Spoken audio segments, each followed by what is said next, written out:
Bonsoir à tous, bienvenue pour un nouveau live avec les beccos, les becs qui causent, qui osent, because, pourquoi, comment, parce que on se pose depuis le début de cette crise un certain nombre de questions et on avait envie de partager un peu le ressentiment de certaines personnes, des médecins, mais pas que des médecins. On a eu l'occasion de rencontrer une résistante ou une révoltée il y a quelques jours, et puis des personnes qui ne sont pas forcément dans le milieu médical. Ce soir, c'est un jour un peu particulier, d'abord parce que c'est le 18 juin, et le 18 juin, c'est l'appel à la liberté. Oui, alors c'est un autre 18 juin à La Réunion, il y a eu une grande manifestation à la préfecture, où une délégation a été reçue ce matin, et à l'occasion donc cette liberté de voyager, puisque La Réunion, nous ne pouvons plus, sauf motif impérieux, sauf 6 vaccins. Et on avait envie avec les Bécos de se penser sur des personnes qui osent parler à visage découvert et qui se prénomment, qui font partie du conseil scientifique indépendant.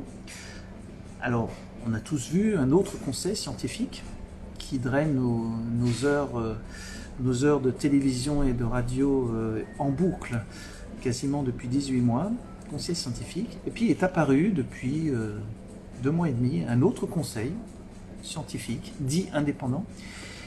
Et ce soir, on avait envie d'en savoir un petit peu plus sur ce conseil scientifique avec une des chevilles ouvrières, parce que pour faire ce conseil scientifique, je pense qu'il faut beaucoup, un minimum d'organisation.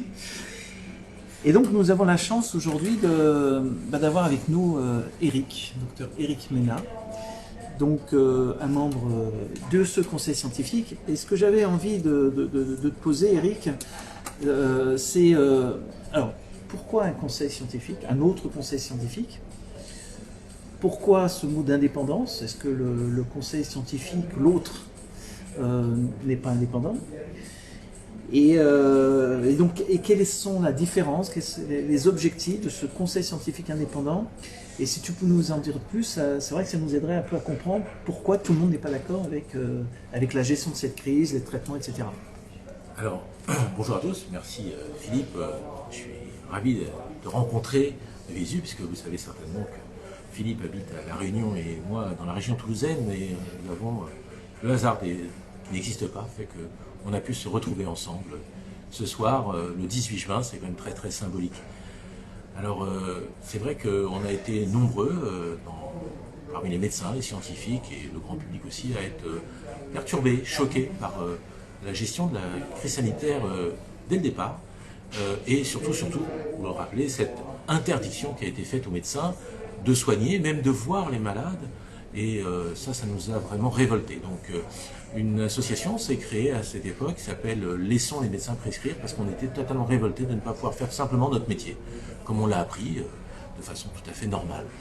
De cette association, Laissons les médecins prescrire, a été édité un manifeste qu'on appelle le manifeste de la 4e voie, parce que à l'époque, notre président de la République nous avait proposé 3 solutions, et je vous avouerai que je ne me rappelle pas des 3 en détail, mais en gros c'était confiner, ne rien faire comme l'a fait la Suède, voilà.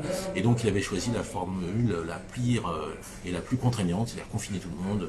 Voilà. Et vous vous rappelez de comment ça s'est passé en mars-avril 2020. Et nous, on avait proposé une 4e voie qui était tout simplement de soigner. Parce qu'on se rendait compte déjà que quand on soigne, eh bien, les gens vont bien, les gens ne vont pas à l'hôpital. Et on a une mortalité nettement inférieure. Ça a été largement démontré depuis d'ailleurs par tous les travaux, dont ceux du professeur Raoult. Donc voilà un petit peu comment les choses sont arrivées. Et puis de cette association, on a rencontré d'autres associations qui se sont créées en même temps, et on a créé la coordination santé libre, c'est-à-dire une coordination de toutes ces associations pour une santé libre, parce que nous étions vraiment en colère contre les décisions à la fois du gouvernement, du ministère, et ces décisions étaient toutes faites, toutes prises sous la direction de ce conseil scientifique. Et ce conseil scientifique était un peu sorti d'un chapeau, avec des noms pas toujours très connus, Et on se demandait mais vraiment pourquoi eux, qu'est-ce qui leur valait une qualité supérieure aux autres de nous dire ce qu'on devait faire et pas faire. Et puis très rapidement, on s'est rendu compte quand même que leurs décisions, leurs affirmations, leurs interdictions aussi vis-à-vis des confrères étaient choquantes. Je dis mais comment se fait-il que des vrais scientifiques peuvent penser ça? Et on s'est rendu compte, beaucoup, ça a été largement repris par les médias, que la plupart des membres du conseil scientifique avaient des conflits d'intérêts, tout simplement, plus ou moins importants, mais souvent très importants, avec l'industrie pharmaceutique. Et on se disait, est-ce qu'ils sont vraiment objectifs et quel est leur niveau d'indépendance vis-à-vis des différents lobbies pour prendre de telles décisions. Et le plus choquant, par exemple, évidemment, à l'époque, c'était l'interdiction de l'hydroxychloroquine, on a été le seul pays, vous ne savez peut-être pas, mais on était le seul pays à interdire la prescription d'hydroxychloroquine, un médicament qui a été prescrit à des milliards de gens. Il y a des milliards de prescriptions depuis 40 ans d'hydroxychloroquine, c'était en vente libre partout. Tous les militaires ont pris des tonnes de l'hydroxychloroquine pour partir en mission et personne n'a jamais été malade. Donc c'était vraiment choquant de voir cette interdiction. Et en même temps, au même moment, l'autorisation par le conseil scientifique du remdesivir. Alors c'est pas le conseil scientifique qui l'avait autorisé, c'était la NSM, l'agence du médicament, mais sur recommandation du conseil scientifique. Et d'ailleurs, parmi les plus grandes membres, les têtes principales de ce conseil scientifique, qui avaient validé et qui étaient venus à la télé pour dire oui c'est formidable, le remdesivir, il faut le donner. Et en fait, peu de temps après, alors qu'on n'avait aucune étude, on avait tout ce qu'on voulait sur l'hydroxychloroquine, c'était interdit, le remdesivir, aucune étude, et il était autorisé, il était formidable. On n'a pas mis plus de quelques mois à se rendre compte que c'était un médicament inutile, dangereux, qui a créé des variants, donc vraiment très très choqué de tout ça. Et la coordination Santé Libre s'est emparée de toutes ces questions, a mis en place d'ailleurs un protocole, enfin en tout cas une étude de la littérature sur le traitement ambulatoire précoce et a proposé, tellement nous étions choqués des positions du conseil scientifique du gouvernement, de créer un conseil scientifique indépendant avec plusieurs règles, que ce soit des scientifiques évidemment, comme ceux du conseil scientifique, qui regroupent tous les domaines de la science, avec des médecins qui traitent, parce que dans le conseil scientifique du gouvernement, il n'y a aucun médecin qui traite, ce sont que des gens qui sont dans des bureaux, qui font de la recherche fondamentale, mais qui ne sont pas au contact du malade comme nous le sommes, Philippe et moi par exemple, et puis surtout que tous les membres soient indépendants, et donc pourquoi? Pour simplement faire exactement le même travail que le conseil scientifique mis en place par le gouvernement, étudier tous les travaux, reprendre toute la bibliographie sur l'ensemble des données du Covid, de les mettre à la disposition de tous également et d'interpréter pour en tirer des conclusions. Et pour ceux qui ont regardé les lives du CSI, vous avez peut-être remarqué qu'à chaque fois, on vous donne les liens pour trouver les chiffres. On a encore eu une réunion hier et Pierre Chaillot nous a donné les liens de ces chiffres. C'est-à-dire que n'importe qui peut les reprendre et les vérifier, ce qui n'était jamais le cas avec ce conseil scientifique qui ne nous donnait jamais les données. On n'avait pas les données du remdesivir, on n'avait pas les données de la mortalité, on n'avait rien pour pouvoir comprendre d'où provenaient leurs décisions. Et ça, c'était vraiment très choquant pour les scientifiques que nous sommes. Nous, on n'est ni pour ni contre. C'est idiot, par exemple, d'être pro-vaccin ou d'être anti-vaccin. C'est totalement absurde. C'est un médicament comme un autre. On l'étudie, il a des avantages, des inconvénients, une efficacité, des effets secondaires, et on évalue la position de chaque traitement en fonction de ça. Il n'y a pas d'être pro ou contre. Quand on est scientifique, on n'est pas dans la croyance. Quand on peut croire, il y a des croyances à différentes choses, il y a des religions, on croit. Là, il n'y a pas de science. On peut être pour ou contre, mais en science, on n'a pas à être pour ou contre. On étudie de façon objective.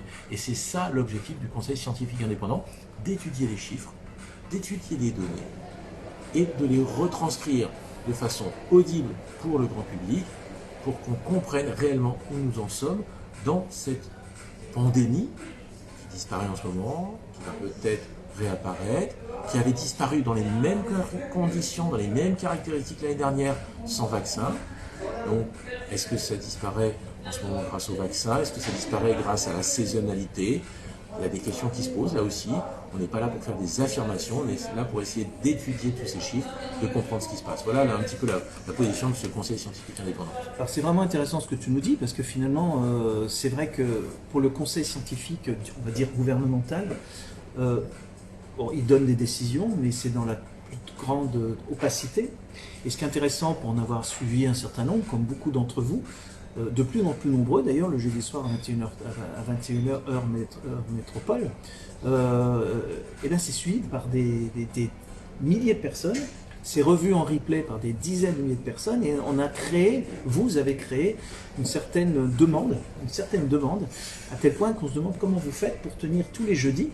Parce qu'il faut quand même, ça a l'air de rien, mais c'est du boulot. Alors, parle-nous un petit peu, Eric, de l'organisation, par exemple, comment ça se passe en pratique, toi qui es une des chevilles ouvrières. Ça se passe comme dans toutes les organisations, dans toutes les associations. Alors vous ne savez probablement pas, mais le Conseil scientifique indépendant, vous avez vu le joli t-shirt que j'ai retrouvé, un t-shirt que j'avais acheté il y a assez longtemps avec mes enfants, et ceux qui connaissent cette série américaine reconnaîtront le sigle.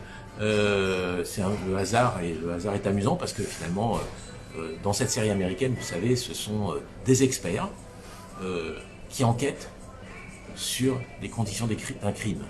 Et finalement, c'est un petit peu ce qu'on fait au CSI.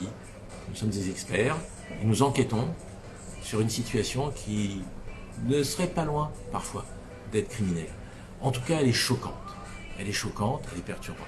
Alors, sinon, nous n'avons pas créé de structure officielle, nous n'avons pas déposé de statut.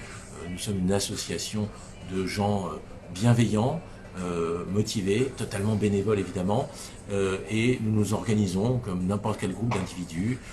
Il y a des gens qui sont un peu plus actifs que d'autres.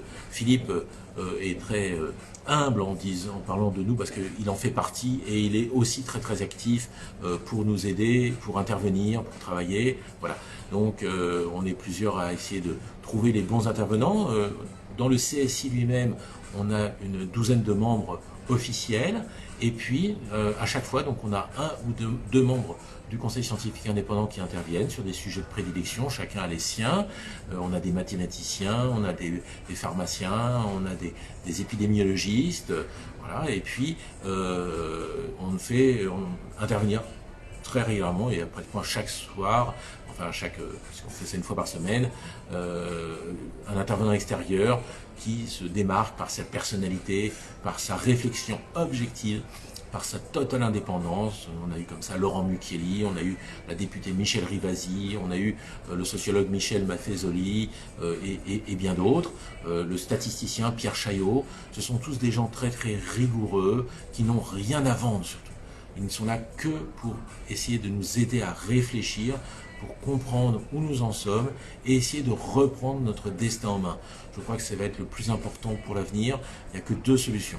Ou on accepte d'être totalement manipulé et que quelques-uns décident tout en haut de comment on doit vivre et comment on doit réagir et comment on doit être demain, ou bien on doit essayer de reprendre un petit peu notre vie, notre destin en main en faisant des choix pour notre santé, pour nos enfants, pour notre avenir. Je crois que c'est vraiment très important parce qu'on a quand même eu l'impression qu'à un moment donné, ces choix étaient vraiment dictés par des motifs qui n'avaient rien de sanitaire, qui n'étaient pas en lien avec la santé des gens. Le meilleur exemple, le plus récent, vous avez vu qu'on a avancé la levée d'interdiction des masques. Beaucoup de gens ont été très contents qu'on lève l'interdiction des masques plus tôt que le 30 juin. Et c'est tout à fait illogique, puisque tous les experts du gouvernement avaient dit qu'il fallait surtout pas le faire avant le 30 juin, et que même 30 juin c'était un peu juste, et qu'il fallait surtout attendre. Donc il n'y avait aucun argument scientifique parmi les pro-masques pour lever l'interdiction plus tôt. Aucune. Sauf les élections dans 10 jours. Et je suis désolé, mais moi je suis choqué que les décisions que l'on prend, qui impactent tellement notre santé, soient prises pour des raisons de politique, pour des raisons d'économie, de lobby, d'argent, et pas pour des raisons purement scientifiques et sanitaires. Je suis persuadé, je fais partie des gens qui sont persuadés que le masque à l'extérieur ne sert strictement à rien. Toutes les études sérieuses sur le sujet ont montré que le port du masque à l'extérieur était sans aucun impact sur l'épidémie et sur la transmission du virus. Donc on aurait dû lever cette interdiction bien plus tôt pour des raisons scientifiques. Mais en tout cas, là, lever cette interdiction 10 jours plus tôt, ce n'était que pour des raisons électorales, que pour des raisons politiques. Et je suis choqué qu'on prenne des décisions qui impactent la santé des Français uniquement pour ces raisons-là. Et c'est dans ce sens-là que le Conseil scientifique indépendant a été mis en place aussi, pour essayer d'avoir une vision strictement scientifique, strictement objective sur la situation. On n'a rien à vendre. Si le masque peut être utile dans certaines conditions, nous le dirons. Pour l'instant, les études montrent que le masque n'était pas utile, n'était pas efficace à l'extérieur. Certains pays comme la Suède ont parfaitement démontré aujourd'hui. Pour autant, on a enfermé des enfants, on a enfermé des gens, des asthmatiques derrière un masque depuis des mois. C'est des choix. Il faudra quand même qu'on comprenne pourquoi on a fait ces choix. Merci Eric, et puis il faut bien voir que ce conseil scientifique c'est un peu l'iceberg, mais que sous l'eau, sous l'eau, je ne sais pas si c'est la bonne... Il y a énormément de gens qui travaillent dans des collectifs médecins, des collectifs citoyens. On peut citer éventuellement, on ne va pas tous les dire, mais Violaine Guérin qui était quand même à la base, et puis Louis Fouché dans le CSL, et que ils sont pas forcément très médiatiques, au moins pour Violaine Guérin qui a fait un choix de travailler dans l'ombre, et nous l'en remercions. D'autres ont fait le choix et parfois obligés d'être plus médiatiques, mais le CSI n'est que l'émanation de tous ces gens-là qui travaillent depuis des mois et des mois et des mois, et puis des gens qu'on ne connaît pas d'ailleurs, mais dont on apprécie leur soutien, parce que sans eux finalement le CSI n'existerait pas. Et le CSI, donc toutes ces capsules, les capsules c'est des interventions de 15-20 minutes avec des questions dans le chat, c'est pour ça que c'est intéressant de faire dans des lives. Vous pouvez les revoir sur le site Réinfo Covid. Tant que les chaînes ne sont pas censurées, vous savez que quand on a des chaînes, et le Réinfo Covid le sait bien, Louis Fouché le sait bien, c'est que la censure ça existe dans ce pays, et que pour l'avoir vécu, un certain nombre d'entre nous, on sait ce que c'est que la censure, c'est quand on n'est pas dans la doxa, eh bien on nous dit carrément, vous n'êtes pas dans la doxa, vous n'avez pas à exprimer votre opinion. C'est quelque chose que nous ne connaissions pas il y a encore 1 an et demi. Voilà, donc merci beaucoup Eric. Je vous rappelle que ces CSI, c'est tous les jeudis soirs, 21h30 Métropole, 21h Métropole, 23h Réunion, que vous pouvez retrouver en replay ces capsules sur le site de Réinfo Covid. Et puis, nous, on refera de temps en temps des choses, des lives sur Instagram. Une seule condition, c'est que ce ne soit pas des zooms, donc on veut toujours quelqu'un en présentiel, des scientifiques, des scientifiques, et puis de plus en plus, il y aura des citoyens qui ont des choses à dire, des musiciens, des artistes, des médecins, etc., qui n'ont pas forcément eu la parole pour l'instant. Et voilà, donc vous pouvez revoir toutes ces lives sur notre chaîne YouTube, qui n'est pas encore totalement censurée, Kolkov Med 974 ou notre chaîne Odyssée qui est a priori non censurable, Kolkov Med Réunion, et je vous invite à vous abonner au maximum à ces deux chaînes, et puis aussi à Instagram 819. Merci Eric, à bientôt, bon courage à toi, bon courage à tous ceux qui travaillent dans l'ombre, et qui sont tout aussi importants parce qu'on a besoin d'être nombreux et on a besoin de toutes les chevilles ouvrières, voilà, pour continuer à transmettre ce message, faire tourner l'information, éveiller les consciences. Et prenez soin de vous. Merci, à bientôt, au revoir. Au revoir.